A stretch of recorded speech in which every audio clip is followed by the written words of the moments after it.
Monday on the City Breakfast Show. We are live on City 97.3 FM on Facebook and on MEST Africa's Facebook page as well. Somebody will ask, what is EdTech Monday? Now, EdTech Monday is a platform for EdTech entrepreneurs, education stakeholders, and government reps to facilitate critical conversations on the use of tech for teaching and learning. The show is an initiative of the MasterCard Foundation's Regional Center for Innovative Teaching and Learning in ICT, and it's part of the foundation strategy to find solutions to Africa's youth employment by closing the gap in access to quality education and advance the integration of tech in education policies and practices across Africa. Now, to realize this, MasterCard Foundation has partnered with MEST Africa to bring you EdTech Monday, which airs on the last Monday of every month, like this morning. And we are live on the City Breakfast Show. Today, we have an interesting topic. We are talking about widening access to ICT infrastructure and connectivity skills. Now, we do know that tech integrated learning has become popular all over the world, yes, because of COVID and all. But in spite of its growth, Africa's IT systems are limited to fulfill the current demand of ICT, including education. Now, if you get data from the African Development Bank, it shows that there's a large disparity in digital infrastructure investment across Africa's urban and rural areas, with only 6% of rural areas with digital connectivity. So this morning, we are exploring the challenges and solutions to widening access to ICT infrastructure, and we are asking whether access to connectivity is solely the responsibility of governments, or do private sector actors and other key stakeholders have a role to play? To help me discuss this, I have four very, very great guests. They understand their topic really, really well. I have Frida Yosin, who's Senior Manager at the Africa Center for Economic Transformation. Now, she's a consultant working with over 10 years of combined experience in international development, engineering, management consulting, institutional reform, and project and portfolio management, as well as the implementation of these solutions in a global context. Her experience spans across projects in Benin, in Cote d'Ivoire, in Dominican Republic, Ghana, Honduras, Liberia, Sierra Leone, and the United States. Frida, thank you so much for joining us. Thank you so much. Pleasure to be here. All right. Our second guest is Dario Bianchi. Dario is Chief Digital Officer at MTN Ghana. He's an experienced digital professional with a passion for digital transformation and designing and developing digital products. He's currently the Chief Digital Officer at MTN Ghana, where he's responsible for leading the development and growth of digital channels like My MTN and digital platforms such as Ayoba and Kinosis. Dario, good morning. Kinosis. Good morning. And Dario supports Inter Milan internationally. Yes, I do. Yes, so, I do. So let me greet you properly. Buongiorno. Buongiorno. Thank you. Our other guest is Safi Najer. Safi Najer is the Senior Programs Officer and Head of HR at Sendlos. Now, she sees no end to education and professional self-development through open educational resources available online, largely free, I should add. Her desire is to see a future where every Ghanaian child of school-going age has access to quality education, be it formal, informal, or non-formal, through virtual and technology-mediated learning, and go on to become an effective contributor to the growth of the Ghanaian economy. Safi, thank you so much for joining us. Thank you for having me. Great. And finally, I've got Tyron Edun-Fum. He's Executive Director, Girl Code Africa. He's a highly skilled marketing professional with over 15 years of experience in digital marketing. He's worked across various markets in Ghana, Liberia, and the USA, where he focused on digital growth for numerous companies. He's the founder and executive director of Girl Code Africa, an initiative aimed at bridging the gender divide in the African tech space. Tyron, thank you so much for joining us. Thank you for having me, Nathan. Great, guys. It's a pleasure having everybody here. Let me start off with Tyron, Safi, and Frida. So I'm throwing the same question at you. You can give me your different perspective. What are the parameters that define access to ICT, and how far has Ghana advanced at closing that divide, especially in relation to quality infrastructure for ICT? I don't know. Safi, you want to begin? I mean, anybody can begin. I would say ladies first, but let me just try. Okay. For me, it's first of all availability of infrastructure, right? It's in the urban areas, it's fine, but in the rural areas is still a problem, right? Mm-hmm. It's the affordability of services. I mean, we can afford it most of the time in Accra, Mhm. Kumasi, wherever, but other places can't. And it's the digital literacy and skills gap, right? We are at GoCo, we are trying our best to bridge that gap in terms of the literacy part of it. But there's still more to do, and we always need that help. So I've been pulling Daryl's leg this morning already. Yeah. I see. I see. Yeah, I mean, Frida. I, in terms of infrastructure, probably Dario can speak to the Yes. details, but I think, you know, a lot of us, when we think about infrastructure, we're thinking about the number of data centers we have, the number of fiber optic cables we have, right? I think we have a good number of those. I think we have 4 internet exchange points. We have, he'll speak to that. But Yes. outside of that, I would also say that the ecosystem around it that supports exactly what he said. So what are the policies that support infrastructure working? Who are the institutions that make all of this run, right? So thankfully, Ghana has more than 11 policies and strategies around everything around data and infrastructure. And we have, you know, about 3 or so institutions: Ministry of Communications, Ministry of NITA, all of them, right? So we have a pretty good ecosystem for digital infrastructure. The question is now getting it to be affordable and accessible. I see. Yeah. Frida. All right. Sorry, Safi. So just to add to what Tyrone and Frida have said, there is need for policy, especially in the education, ICT in the education space. So the Honorable Minister, Dr. Yao Oseduchum, is seeing to it that we have a policy that is fit for purpose, that is current, and takes into consideration all the evolution that has gone on with technology, EdTech. And so the new ICT, the education policy that will come out of the review is going to promote competition, innovation, and investment in the ICT sector. Competition, innovation, and investment. Daryl, let me bring you in. Now, 13 years ago, Africa first welcomed fiber optics, but broadband access today is still very uneven. Not everybody has access to broadband. What are the unique challenges in Ghana? What has worked, what hasn't, and what needs improvement? So yeah, thank you for the question. Building broadband infrastructure in a country is very difficult because you need to have access to the spectrum, so to the radio waves, and then you have to build infrastructure, and that means build the towers with the radio, and then you also have to get a way to connect to the towers. Majority of the towers are still with microwave, but if you want to really have a real proper speed, you need to connect fiber. And that's where a lot of the issues come. We have, as MTN, almost over 9,000 kilometers of fiber, but we keep on having issues because, of course, you roll out the fiber. We try our best to always put them in trenches instead of aerial, so that it can survive, can stay with if there are like storms or everything. But then we do a lot of construction in Ghana. So when a new road is built, then it can happen and the fiber gets cut, and then we create some sort of issues for customers in that region. So what we believe is important is to keep on collaborating. We are strong believers that partnership with the government institution and with the other operators is the best way to provide a to get more customers with proper connectivity. So build infrastructure together. We collaborate with GFEC, of course, for rural connectivity, but we have to do more by working together so that we can provide broadband to every single person in Ghana. Great. I think it's a very interesting foundation we've laid. We all know the importance of broadband and ICT if we want to do EdTech and all of those things.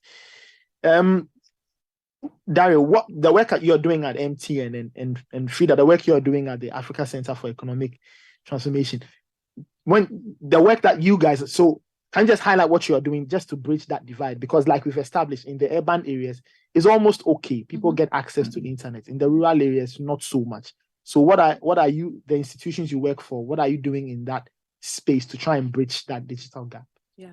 Well, first of all, I love that this panel represents all the different ecosystem actors, right? We've got some government representation, private sector, academia, NGOs, right? So ASET, for those who don't know, is an economic policy institute here in Accra. It's Pan-African. And so we focus on the research and analysis and advocacy around these issues.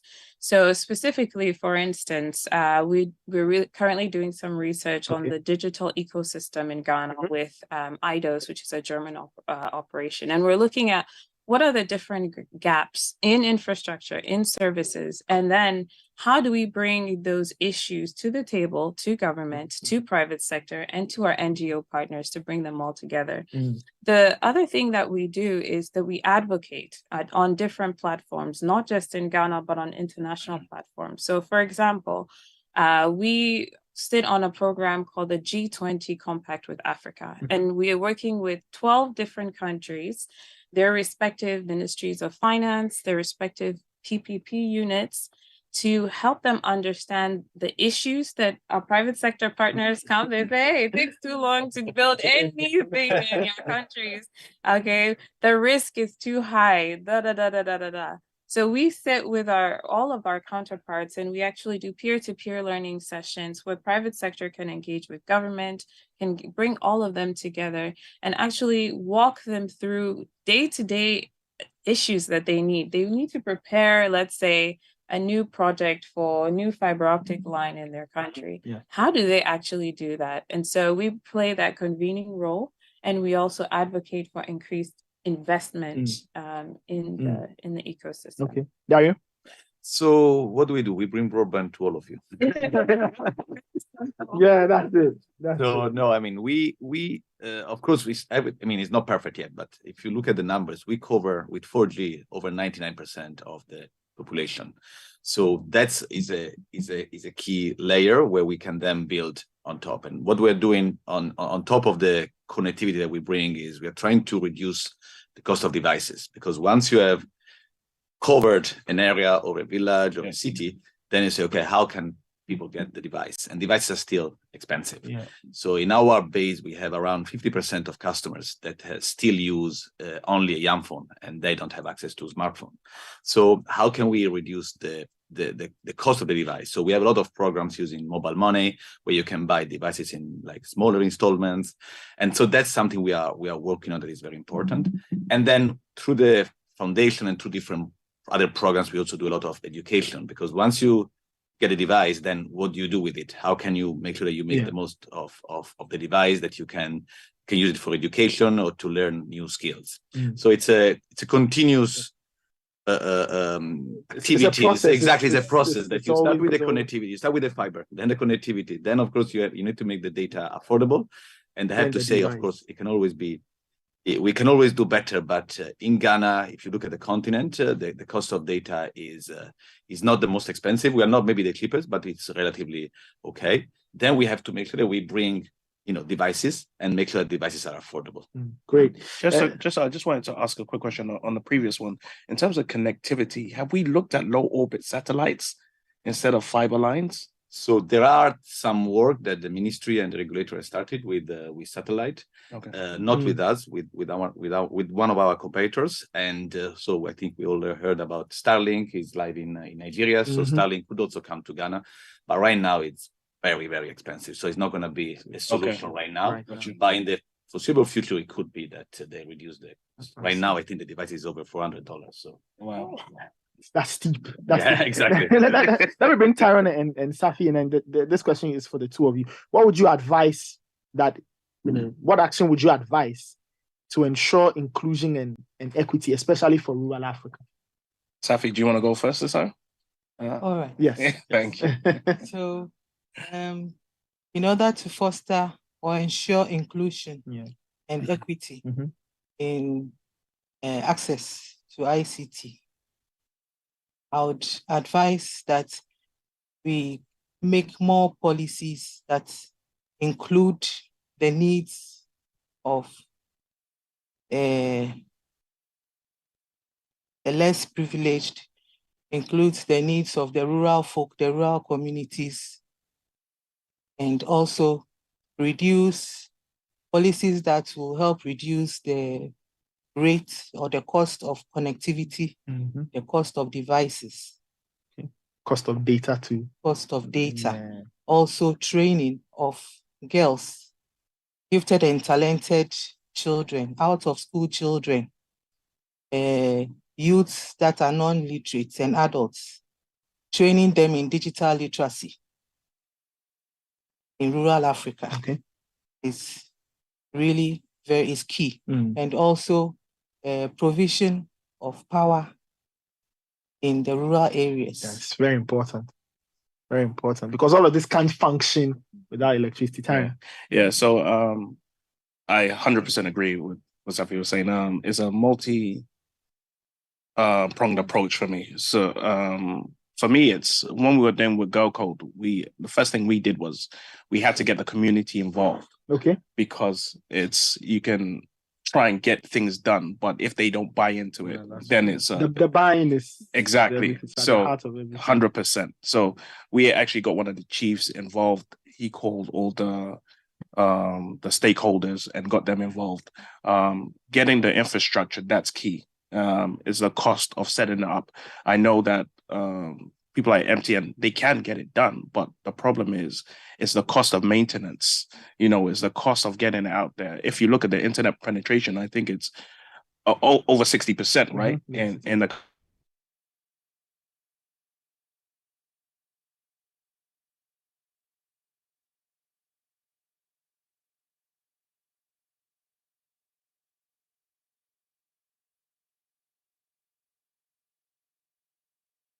and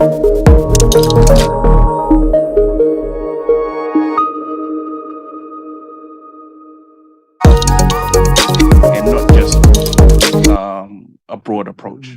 I see. Safi, let me come back to you. Let's talk about the support that is needed to increase investment in ICT infrastructure so we can lay the foundation for access to technology-backed education. Because you mentioned that there was a policy review, there will be a lot more focus. So what kind of support is needed to make all of this really possible, investing in ICT infrastructure?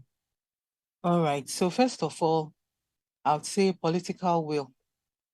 If there is no political will, there is no way all these fine ideas going around the table will come to fruition.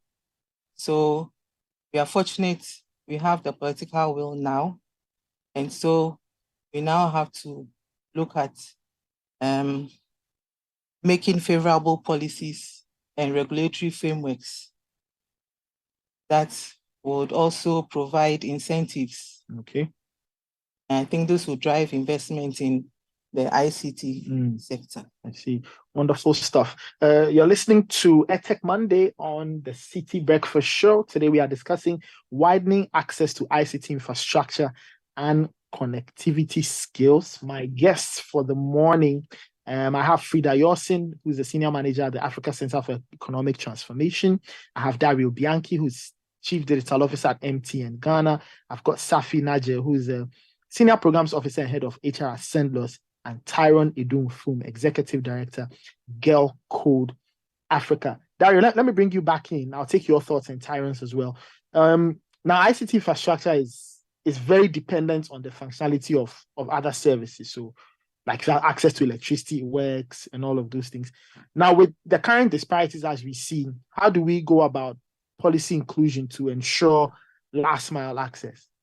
So I think, as we said previously, partnership is critical. So the first thing is make sure that we work with the community, so to really understand what are the needs of the community and which players are active in the community and can then bring their skills or their assets to make sure that we can bring connectivity or broadband or and bridge the digital divide in that community. That's critical.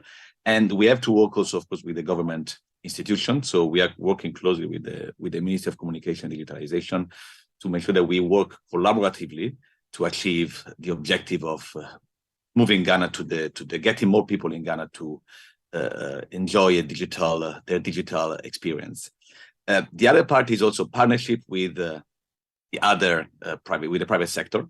So we work collaboratively with the other operators. So recently, for example, we had a national roaming agreement. So if you're a Vodafone customer, but you're in an area where there's no Vodafone, then roam on our network, so that you don't have to be on MTN to enjoy the best network, although we have the best network. I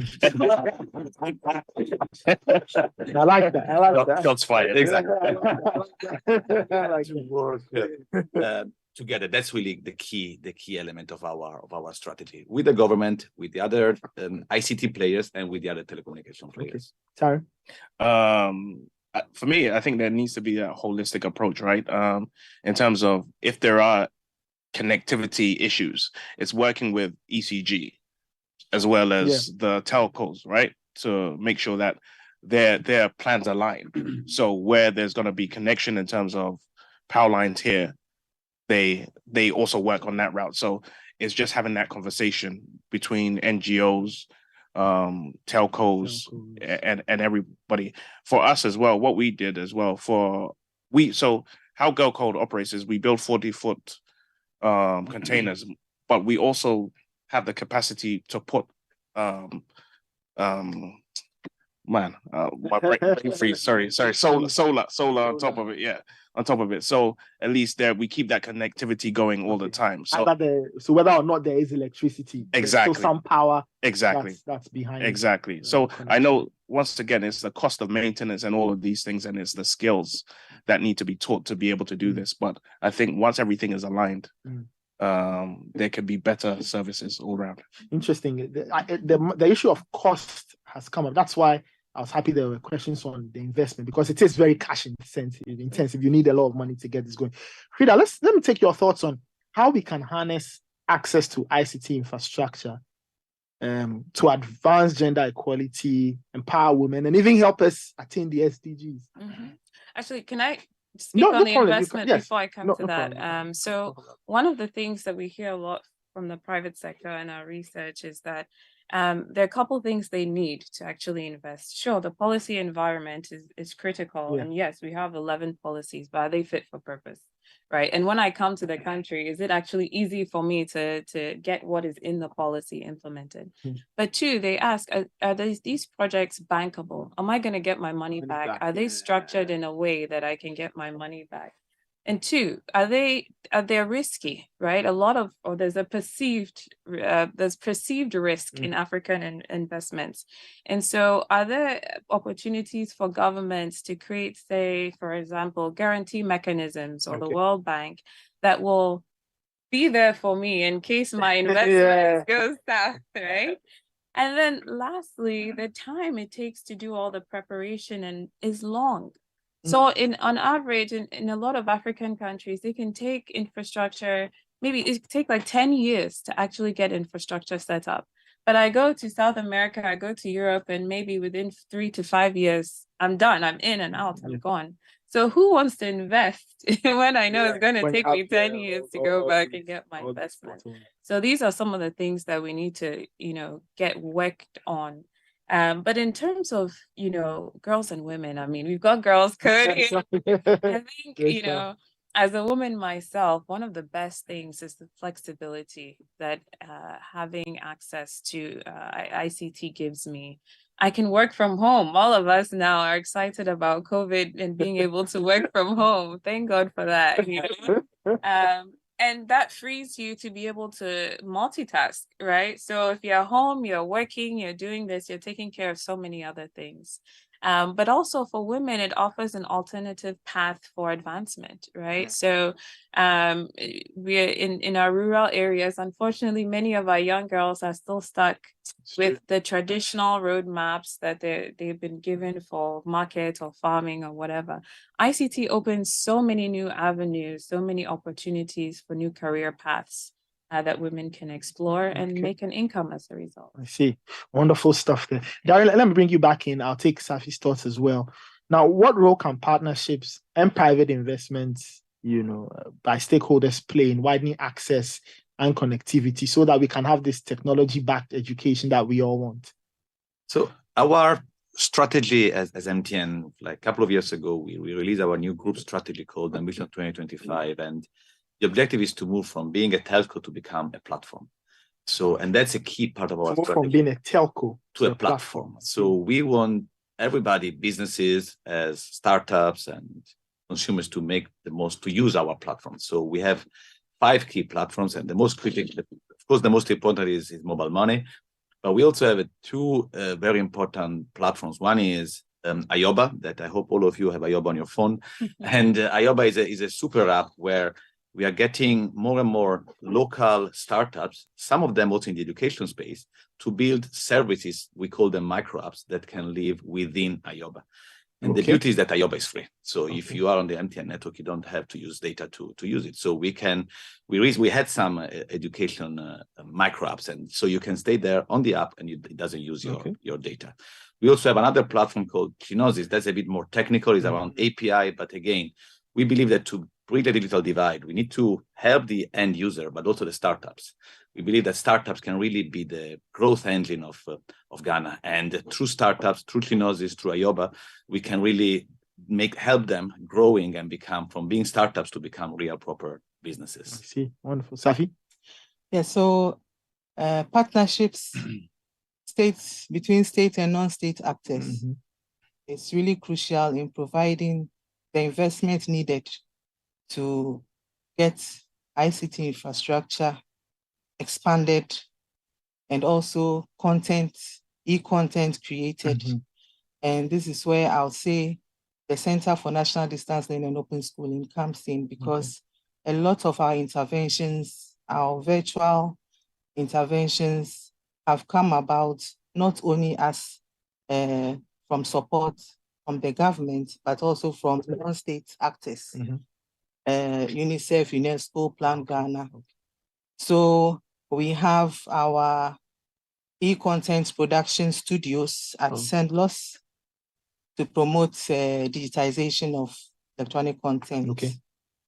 We have our iBox, the Intelligent Box, which is an offline learning management system, which has on it our core subjects and some elective subjects. And you don't need connectivity, but it has browsing capabilities. And these were deployed to schools that were seen to be underperforming. And after impact assessments, we've seen positive growth in learning outcomes. I see. Yes. So we also have the online version of the Intelligent Box, which was launched during the COVID era. And it has all the content and resources that are on the iBox, but can be accessed online. We also have the Learning Passport, which is offline, mobile, and then online, and provides content for children P1 to JHS 3. How does it work? The Learning Passport. So it has resources for the children. Is it a device? Yes. It's a device. Yes. The learning management system.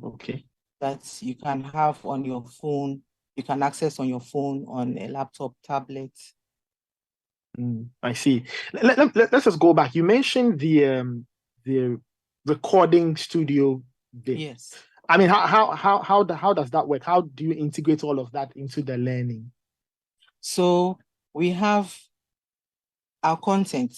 In the past, we used to work with the private sector to record our videos. Or I don't know if you've seen the Ghana Learning TV. Yes, I've seen the Learning channel. I've watched it a few times. So that's audiovisual content that you see. We used to do those recordings outside or in partnership with the private sector. So right now, we are going to save on cost and produce them in-house. And then the material gets distributed. Yes. And then others can also come in and use our studios to produce e-books, audiobooks, etc. And then I'm also not sure if you've heard about STEM Innovation. I have heard of STEM. That competition. Yes, so the STEM Innovation competition that was organized for SHS, Senior High Technical Schools, and TVET schools. It was organized by the Free SHS Secretariat. So it was produced and then aired or streamed live from our studios. I see. Yeah. If I may add, talking about studios. So one of the main projects that we are working on is the Ghana, I hope you all heard, is the Ghana ICT Hub. Yeah. So it's a $25 million project. We did a short cutting few weeks ago. Yeah. Hopefully it's going to open end of 2024. And it's going to provide infrastructure for exactly what she was talking about, but also for teaching and expect more teaching. Okay. So maybe they're going to be like teachers in Accra that then they can train people or other teachers in the country. Okay. So we are really looking forward to the Okay. we're going to start working the next few weeks, I see. and then the opening will be at the end of next year. So the hub will have like what, recording spaces? We are working now with the couple of technology partners to decide what is going to be the best structure. There will be co-working space, will be training session classes, but also we are looking also at potentially studios for recording and similar things. See, that's wonderful. Looks like we are really taking the game to meet the challenge. Yeah. To add to that, we will soon be launching the Ministry of Education television station from our studios. I see. That's fun. That's good. At least there's a learning channel. So this ministry like adds the Ministry of Education channel adds to that. I don't know how many people have found the learning channel, but if you are home and you are listening, just scan your it's free to air, so you can find the learning channel. Great content for your kids when they are home and they don't have anything doing. You can let them watch that. Frida and Tyrone, let me get your thoughts. We are wrapping up. Now, how can we address the digital skills gap for the future of education? Most especially access to connectivity, skills, and devices, very important by young people. Yeah. I think there's a lot to do, right, in terms of the skills gap. And I think, as Tyrone mentioned earlier, this is a multi-pronged approach that involves all the different actors in the ecosystem actually working together to do this, right? So I'm so happy that Fenlos has started some of these things. Ministry of Education has started some of these things.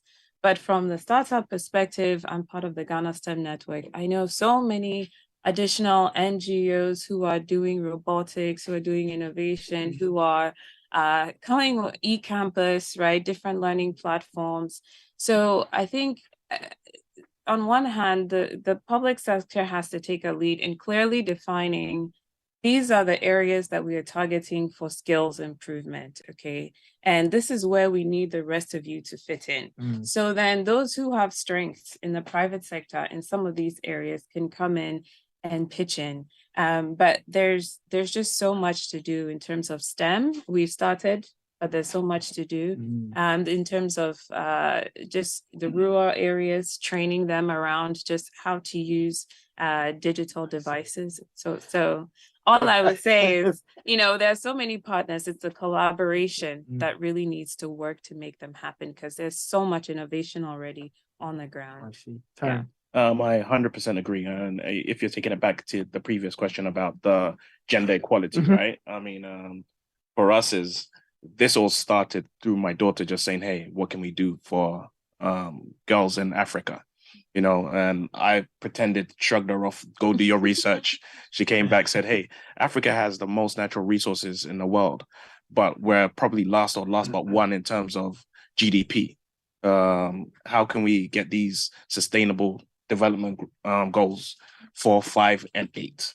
How can we do that? So for us, it's giving them, setting up the infrastructure, giving them the tools in terms of accessibility. And that's what we're doing at Girl Code, is just to try and get to those areas, because most of the time we're focused around Accra, the places where there is connectivity and not external. But also it's, as Frida was saying, it's multi-pronged, right? It's not, in this world, it's who you know. So it's not just about giving you the skills, it's also giving you the exposure. So summer camps, so other networking, innovation camps and stuff. We're new to this. I'm to be honest with you, I'm winging it. So I'm gonna be in Daryl's office, Frida, Sophie's office. Yeah, so but it's been challenging. The hardest thing is in life to me right now is doing good is the hardest thing. Doing good is the hardest thing. Yeah, because it's just been challenging, but it's worth it. So with all these things and these experts, a lot of research and development, we can go a long way. I see. Wonderful. There's a question, Safi, that's your question. You're talking about the iBox. Somebody's asking, is the iBox an app we have to download? And how do you spell iBox? So the iBox is actually the intelligent box, and you don't have to download it. Okay. So the iBox is deployed to a school. Okay. And students within 100-meter radius, but this can be expanded, access can be expanded, can access the content. Okay. So the iBox is a device. Yes, it's a tangible device that you can see. I see. With the content uploaded onto it. So you can access it within 100-meter radius or beyond that on your tablet, smartphone, laptop. Okay. You mentioned that it's deployed to the school, and apologies if I'm just saying, I just want to get a better understanding. You mentioned that it will be deployed. So does the school request for it, or it is sent? It has to be sent to every school by nature of the policy, or is so in 2016,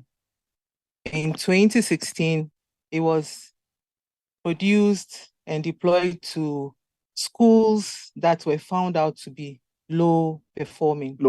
Yeah. So it was part of a project. And so far as we get funding, more of the iBoxes will be deployed to other schools. Beneficiary schools. So the deployment is done from the ministry side. Yes. Okay. I was just curious to know how many of them have been deployed so far. So far, over 200. Oh, nice. See. So you identified schools that were low performing, and then you sent these devices to them, so it would push up their performance. Yes. Just a quick one. Are they taught how to use it? Yes, the ICT teachers and coordinators are trained by SENDLOS. Part of our mandate is to do capacity building. Okay. So we train teachers in the use of e-learning systems. Okay. And this accounts for CBD points for teachers. So we train the teachers, we train the students. So that's what it is. Interesting stuff. But I mean, like, we've established a lot more needs to be done. Guys, let me take concluding comments from me. The conversation is just blown by very, very quickly. Let me just take concluding comments. And if there are questions, we'll go through the message box and try and answer them. Taran, let me start off with you. For me, I think as in everything we do, there's a start, there's an end. We were born, we will one day die. Let's just make sure we leave a good impact in this world, right? There's a lot of people that need help. There's a lot of girls out there that need assistance. So I was proud when my daughters said, hey, what can we do? So as I said, I'm new to this, but I'm really going to be reaching out to everybody on this panel. Even yourself, Nathan, just to make sure that we can empower people more. There's a lot of good things happening out there. We just have to make sure it's being done in the right way. Great. Frida. Yeah, I think, there's a lot to do, and there's a promising future ahead of us in terms of ICT and how it can transform Ghana in the future, right? But I think our policymakers have a lot of decisions to make. They have some work to do in bringing all of the actors together so that we can work together to support each other. But also we should also remember that we can even work regionally, right, across Africa to get some of these economies of scale. We don't always have to be only Ghana doing everything. Actually, if we work across our borders as well in terms of collaboration, the MTNs can probably cover more, right? If multiple countries are involved. So to our policymakers, we're here to support you. Reach out to all the different actors and stakeholders. Dario.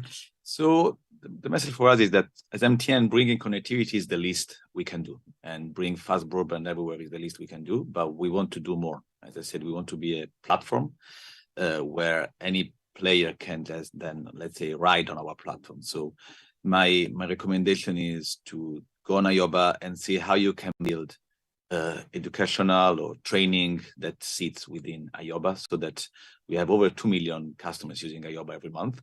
And then it's a very powerful platform to get more people educated around digital and to really get new skills. Right here. Yes. Safi. All right. So I'll reiterate what Tyrone, Frida, and Dario have said. We need to deepen the partnerships to do more in increasing access to ICT infrastructure. And also, I'd like to take this opportunity to invite you all to our upcoming conference on digital and distance learning. It's going to take place at Labadi Beach Hotel, 27th, 28th of June. We had one last year, and it brought together stakeholders even from outside Ghana, within the region, the sub-region, and a lot was achieved. So we hope that this second one will achieve more and bring more stakeholders together. Okay. All right. So if you need to reach Sendlos, yes, you will get us on 0302 986 263. 986 263. Okay. Or you can email us at info@sendlos.gov.gh. Or check us out, check our website, www.sendlos.gov.gh. So yeah, Nathan, I just wanted to say, I don't think we've given a shout out to MasterCard and MEST actually for putting this together, because they've been really helpful and influential and helpful for me at Go Code in particular. Is just giving the guidance, even though nothing really has transpired that's had a major impact yet. But it's the assistance they've been given each time. Even just having somebody to even just guide you. 100%.